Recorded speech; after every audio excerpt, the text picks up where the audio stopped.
नमस्कार दर्शकबिनहरु, तपाईलाई स्वागत छ डटकम टिभीमा। तपाईहरुमा फेरि पनि दुःखको खबर लिएर उपस्थित भएको छु। जुन घटना हो चितवनको। कञ्चन तिमिल सिन्हा योभन्दा अगाडि उनलाई रगतको कमी, शरीरभरि घाउहरू अनि हातखुट्टा पनि नचल्ने भएको थियो। कञ्चन तिमिल सिन्हाले अन्तर्जातीय विवाह गरेका थिए। कञ्चन तिमिल सिन्हा जीवन र मृत्युसँग लडिरहेका भरतपुरको अस्पतालमा उपचार गराइरहेका थिए। उनको आज मृत्यु भएको छ।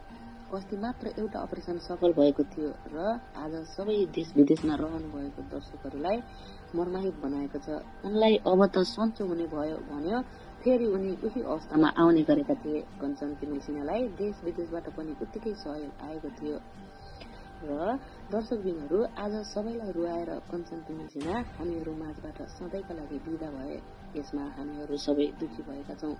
एउटा केटीको मायाको लागि आफ्नो ज्यान नै जोखिममा राखेर यत्रो दिनसम्म बाँचेका थिए।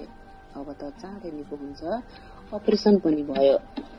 सबै दर्शक सामु छिट्टै निको भएर बोल्छन् भन्ने सबै दर्शक श्रोताहरूको चाहना, इच्छा, आश थियो। तर आज चटक्कै छोडेर सधैँका लागि बिदा भए।